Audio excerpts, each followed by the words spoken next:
Всім доброго здоров'я і традиційно в цьому відео дам відповіді на ваші запитання, які ви задавали на цьому тижні. Але перед тим хочу загадати вам одну дуже цікаву загадку. Можливо, ви про це задумувались. Всі ви люди мудрі і, до речі, коли читаю коментарі, бачу, що є експерти дуже широкого спектру питань, які дивляться моє відео, і можна завжди щось цікаве почерпнути. І задаю вам одну загадку. В березні цього року почався карантин. Почались карантинні обмеження у зв'язку з пандемією. Кількість людей, які користувалися громадським транспортом, суттєво зменшилась. Потім ввели карантинні обмеження і максимально можна возити тільки сидячі місця на сьогоднішній день. Тобто, якщо в трамваї 130 місць по паспорту, але сидячих місць тільки 36-42, то відповідно цю кількість можна перевозити трамваєм. Тобто пасажиромісткість трамваю значно більша і її обмежили в цілях захисту, в цілях безпеки людей. Але питання, коли ми в березні рахували, яка необхідна підтримка, підтримуюча фінансова допомога для того, щоб транспорт курсував нормально, то ці пропозиції не були підтримані депутатським корпусом. Я вже розказував в попередніх відео, що всі бюджетні питання приймаються виключно більшістю голосів депутатів. Це була вже передвиборча гонка, і фактично багато питань не були проголосовані. Я не буду зараз коментувати причини, свої думки з цього приводу, але загадка заключається в тому, як ви думаєте, як без підтримки транспорт курсує? Напишіть, будь ласка, відповідь, свої ідеї в коментарях. І найкращі відповіді, я думаю, що ми навіть знайдемо новорічні подарунки і привітаємо тих, хто дійсно правильно відповість на ці запитання. Але такі речі, звісно, що не можуть бути без наслідків. І я думаю, що в одному з наступних відео я розкажу про наслідки, які нас чекають через таку боротьбу політичну, передвиборчу, до чого це все призвело і призведе ще. Тепер давайте щодо ваших питань. В нас далі продовжується дискусія стосовно бруківки на вулиці Степана Бандери. І одне з найбільших підтриманих коментарів наступне. Це нелогічно, чому я повинен ходити на акції протесту за асфальтування магістральних вулиць, якщо всі норми, офіційна позиція міста на моєму боці. Я проголосував на виборах за цю позицію міста, а тепер купка крикливих опонентів чинної влади чомусь має більше впливу, ніж більшість виборців міста. Як же так? Тут, напевно, треба сказати, що вулиця Степана Бандери вже декілька років обговорювалася. І це було, в принципі, рішення всі були прийняті перед виборами.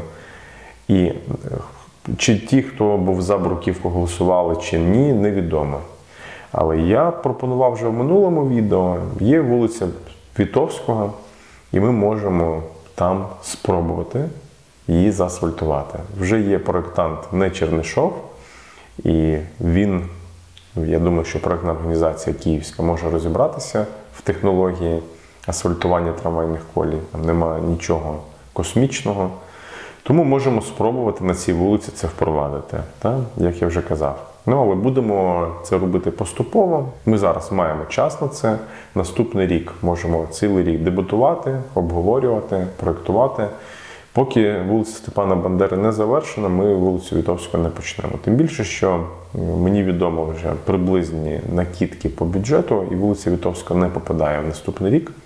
Тому можемо спокійно зайнятися дискусіями і визначити, якою вулиця має бути насправді, якою вулицею хочуть бачити її львів'яни. Ще знову декілька коментарів є про те, які вулиці в наступному році будуть ремонтуватися. Я сподіваюся, я зараз хочу такий матеріал підготувати, зібрати всі потреби районних адміністрацій. У нас є, до речі, тут було також питання, як правильно подати цю пропозицію. Зараз є декілька напрямків. Це гаряча лінія міста. Можна або 1580, або на Фейсбуці зайти, заповнити проблему, описати, і її можуть поставити в план. Також є управління капітального будівництва доріг, яким керує Іван Матківський. Він також збирає цю інформацію, централізує її і систематизує. І є районні адміністрації, які мають відповідні відділи, які моніторять стан вулиць і також подають ці пропозиції на фінансування. Насправді воно все дуже сильно зав'язано на фінансові можливості. Проблема ще в тому, що бюджет приймається на 1 рік. І на сьогоднішній день ще немає такої програми, яка би об'єднала всі вулиці і розписала їх на 5 років. Я думаю, що таку програму було б дуже важко скласти, тому що всі хочуть, щоб їх аварійну вулицю ремонтували в наступному році. Не через 2, не через 3, не через 4 роки. І на цьому ґрунті може бути надзвичайно багато дебатів, дискусій, і це ні до чого не призведе. Наступне питання теж не дуже підтримане, але я бачу, що воно іноді вспливає. Як змінити порядок проїзду кільця біля Вікторії Гарденс зі сторони Наукової? Проблема з цього кільця в тому, що воно є двохсмуговим, і до нього підходить 3 смуги Наукової. І нема такого правила, як з 3 смуг зайти в 2 смуги на кільці. Тому зроблено штучне звуження однієї половини Наукової до 2 смуг, щоб до кільця підвести саме 2 смуги. Просто розміткою цього змінити не можна, це треба робити, міняти структуру кільця, робити його двохсмуговим і 3 смугу з Наукової відводити окремо, включати її зразу в Кульпарківську. Але це потребує певних грошей для того, щоб це зробити. Наступне питання під відео є квиток. І одне з таких поширених питань було, чому так багато витрачається часу на пояснення для пільговиків і нічого не говориться про студентів, школярів і тих, хто буде користуватися платно цією послугою.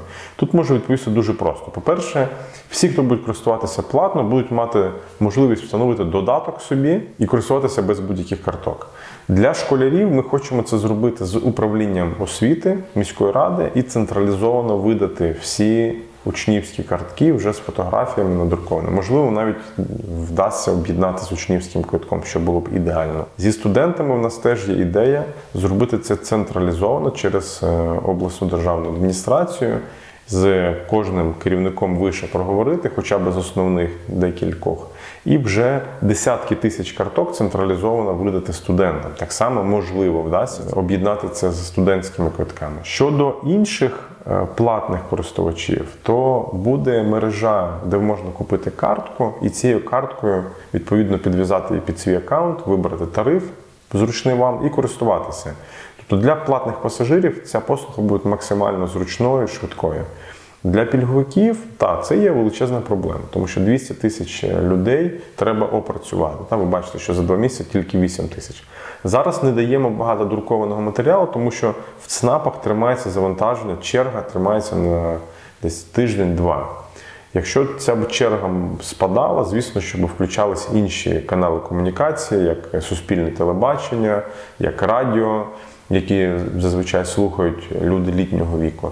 На сьогоднішній день це помірковане неінформування для того, щоб не було такого великого напливу. Як тільки буде додаток, як тільки запрацює центр обслуговування клієнтів на Горбачевського, тоді є сенс давати вже масованішу рекламу соціальну для того, щоб більше людей про це знало. Поки що це в такому спокійному режимі набирається. Одне з питань дуже цікаве було. Оскільки оплата перевізникам буде прив'язана до проходження маршруту, потрібно, аби громадський транспорт безперешкодно рухався містом. Останні виділені смуги зроблені ще на початку 2020 року. У четвер Корок показав, що варто далі робити виділенки. Чи планується це?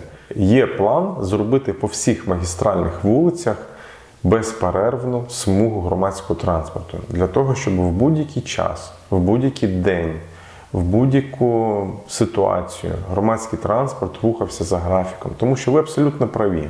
Не можемо ми платити за кілометр за графічність, якщо громадський транспорт не може цього досягнути через затори. І звісно, що ця робота буде продовжуватись. До речі, вже створена навіть комісія з мобільності серед депутатів міської ради.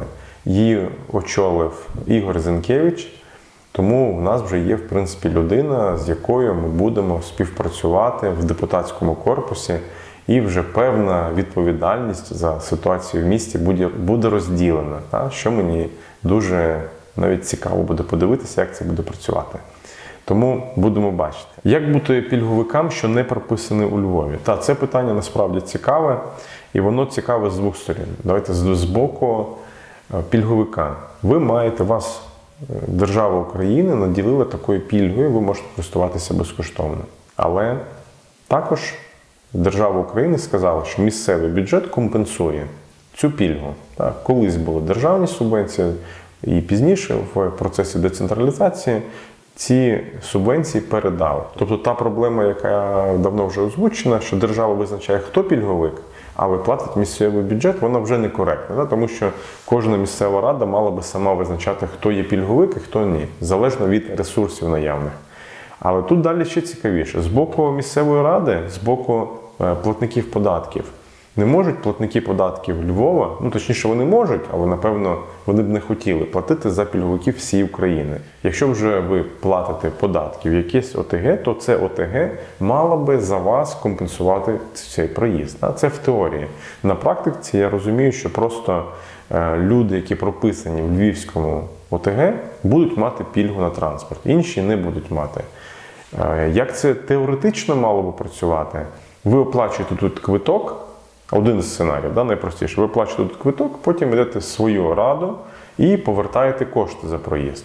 Другий сценарій. Ви б мали звернутися до своєї ОТГ, і голова заключає угоду з оператором електронного квитка, який вам надає пільгу, а ОТГ ваше потім сплачує оператору за всі використані можливості скористатися транспортом.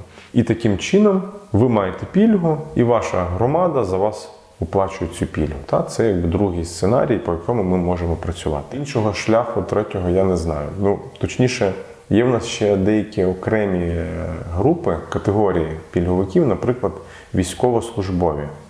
З ними буде, напевно, трошки складніше, тому що їм Міністерство оборони України надає таку пільгу, і по ідеї Міністерство оборони мало би компенсувати цю пільгу.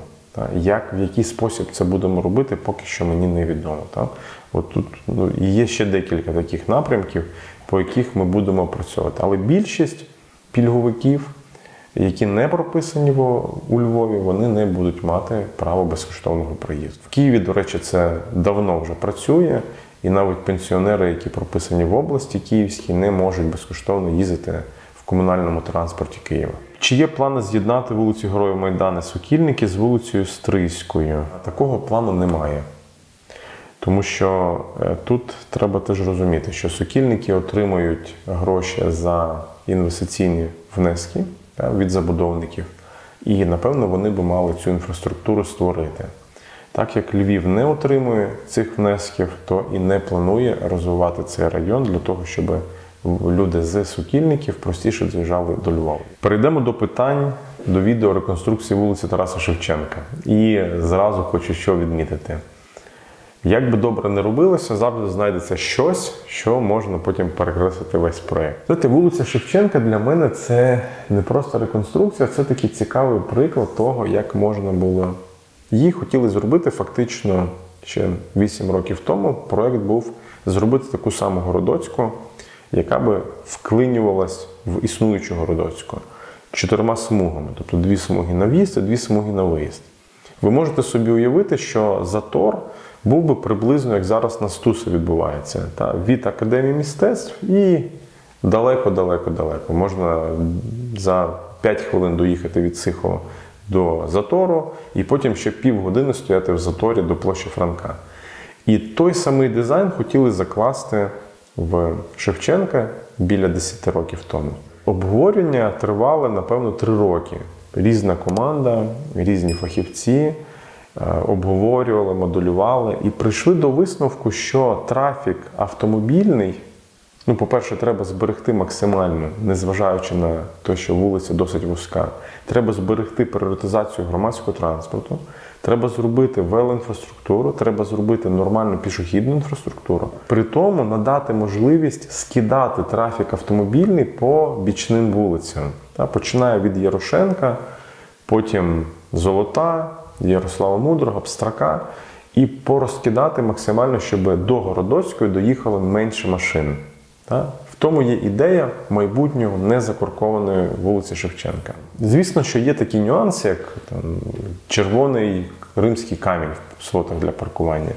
Я, напевно, ще раз поясню. 15 об'єктів одночасно – це дуже важко. І команда була не готова. Якщо ви шукаєте крайніх, то він є перед вами. Можете спокійно мене звинувачувати в тому, що робота була неправильно організована. Зі свого боку, я розумію, що треба покращувати. І, звісно, що ми шукали людей, які ви могли підсилити. Але вже, напевно, люди, які могли працювати, не вірили перед виборами, що щось поміняється або щось лишиться. І не знайшли фактично нікого, хто би міг приєднатися навіть на посади керівник проєкту, який би вів декілька проєктів і постійно їх координував. Ми зараз маємо технагляд, який працює в Автодорі, технагляд, який працював за іншими стандартами ще декілька років тому. Якщо ви згадаєте вулицю Личаківську, яку робили 2,5 роки десь тому закінчили, то вона кардинально відрізняється. Там ні велоінфраструктури, ні виділених смуг громадського транспорту, і пішохідна інфраструктура під великим питанням. І насправді, ту фразу, яку я говорив, то був такий керівник, який казав на всі питання мешканців, казав, так вирішив проєктант, це проєктне рішення, це погодила експертиза і якби знімав з себе всю відповідальність. Звісно, що мені такий підхід був незрозумілий, я хотів це змінити. Мені здається, що зараз навіть менеджмент, організація на іншому рівні абсолютно. Вже є дискусія, вже є інформація, ви маєте її, ви маєте пояснення, чому так робиться. Ви можете задати питання, ви можете отримати відповідь. І я намагаюся навіть проєктанта запитати, а чому так? Я не є проєктант, я є менеджер. Моя задача організувати людей для того, щоб вони працювали спільно над одним результатом. І, звісно, що є питання, які в мене виникають, просто банальні. Чому так, чому не інакше? Всі питання, які я задаю, я не показую відео. Більшість. От цей приклад з велодоріжкою – це одне з таких питань. Опору не вийшло поставити там, де треба, щось вирішив оперативно, бо треба ж закінчувати, бо кінець року, бо завтра почнуться морози і не почнемо, і вже не зможемо покласти ту плитку. І починається така, знаєте, трошки бажання зробити швидше. Тобто ми ж хочемо зробити краще, і підрядник хоче зробити, і субпідрядник підрядника. І от всі ніби хочуть зробити краще, але хтось не задумався, а де ж хідник дівся? От він йшов, і він закінчився. І одна з цілей цих влогів якраз для того, щоб пояснювати всім. Я знаю, що і підрядники дивляться, і проєктанти, і технагляд, і всі. І всі помалу, ми всі разом з вами навчаємося. Це якби нормальний процес. Я дивлюсь якісь цікаві зауваження, питання. І хочу розібратися в тому. Звісно, що не все вдається, що би хотілося, не все.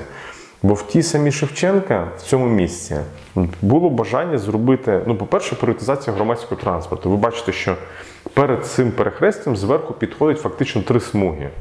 Одна смуга громадського транспорту, одна смуга, яка буде повертати наліво, і одна смуга прямо і направо. Побачили. Всі автомобільні смуги будуть заасфальтовані. Це вже той компроміс, до якого ми помалу йдемо. Смуга громадського транспорту, яка йде всю протяжність, і останні 300 метрів ми могли поставити в затор. Якщо б там було 2 смуги або 1 смуга спільна, або 2 смуги просто підходили. Зараз в нас є можливість окремо світлофором скидати наліво трафік, на вулицю Пстрака, окремо правим, наприклад, зеленою стрілкою повертати людей направо на Ярослава Мудрого, для того, щоб вони не їхали далі через Церкване, а решту притримувати, щоб пускати громадський транспорт. Тоді на тих 300 метрах не буде затору, він буде вище вже починатися, для того, щоб громадський транспорт їхав швидше. Це називається пріоритезація громадського транспорту. І я знаю, що ще лишились люди, які вірять, що громадський транспорт не обов'язковий, щоб зникли затори. Я знаю, що такі люди лишились. Але вже весь світ довів, що громадський транспорт якісний – це перша базова потреба, щоб не було заторів. Перше. Наступні – це пішохідна і велоінфраструктура. І після того тільки автомобільний транспорт. Тільки після того. І вулиця Шевченка якраз такий Пробуємо зробити. То, що ви переживаєте, що там не буде можливості їхати велосипедом, вони будуть врізатися, я це розумію. Я думаю, що досвідчені будуть їхати просто по смузі автомобільного транспорту, поруч з автомобілями. Менш досвідчені повільно будуть їхати разом з людьми, які йдуть по хіднику. І, звісно, що ви можете гальмами трошки збавляти темп, і не казати, що от ми на такій швидкості їдемо і небезпека. Пригальмуйте і спокійно проїдьте. Це нема проблеми. Тим більше, що ми під'їжджаємо до історичного центру, і там таких місць є багато. І є та сама Городоцька, яку 10 років тому робили взагалі. Якщо то велоінфраструктурою називати, то тоді не знаю. Тому, якщо говорити, що всі перспективні проекти, вибачте,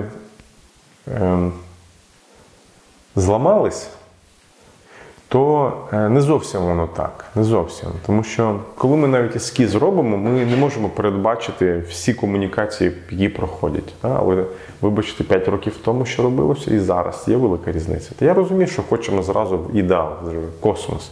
Що в нас було як в Німеччині, що 8 років обговорюється, потім 3 роки вже детально обговорюється і тоді вже впроваджується. У нас поки що не так. Цікаві були коментарі з точки зору, хай би проєктант зі своєї кишені переклав той римський камінь, аби потім не допускати таких прорахунків. Я вже казав свою думку, що проєктантів ми маємо відсікати на іншому рівні. Тобто, якщо проєктант робить неякісно, то я вже пропонував створити чорний список проєктантів. Зараз думаємо, як це правильно оформити юридично, щоб потім не було питань. Але, в принципі, це реально. Тільки одна компанія показала свою якість низьку, то вона більше не приймає участь і далі тренується в інших містах. З точки зору за свій рахунок в цій ситуації, то у замовника, у Львівавтодорі є люди, які приймають проєкт. І вони звіряють фактично з технічним завданням. Є місця, коли технічне завдання не відповідає і це приймається. Тобто зараз, якщо говорити навіть юридично, то проєкт зроблений, пройшов експертизу, Львівавтодор його прийняв, по ньому провели тендер, є підрядник реалізував. З точки зору законодавства все прекрасно. З точки зору ситуації, неприємно.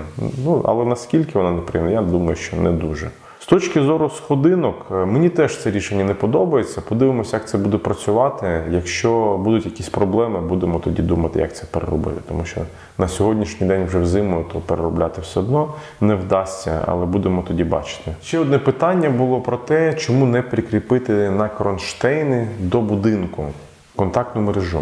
Для вашої інформації, це питання пропрацьовувалося. Як ви думаєте, яке навантаження на будинок має контактна мережа? В місці повороту натяг може сягати до 2 тонн. 2 тонни постійного натяжіння з періодичною вібрацією, коли трамвай їде. Той будинок, який там стоїть, мені, наприклад, на око здається, що він не витримає декілька років під таким навантаженням. Причому там є 2 опори. 2 опори пов'язані з тим, що є S-подібна крива, коли трамвай їде по одній осі, потім він переходить в інший напрямок. І там буде 2 опори, відповідно, 2 натяжки буде. І прикріпити до цього будинку, уявіть собі, що ви живете в квартирі, і це ваша квартира, фактично це ваш будинок. Це раніше вони були комунальними, зараз це приватна власність. І ви до своєї квартири дозволите вчепити крюк, який натягує більше тонну. Я не знаю, я б, наприклад, до своєї квартири не дозволив це зробити.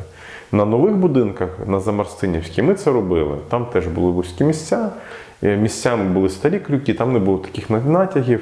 І навіть на одному новому будинку домовились з власником для того, щоб прикріпити такий кронштейн до будинку. Але це був новий будинок. Відповідно, там немає ризиків, що щось з ним відбудеться.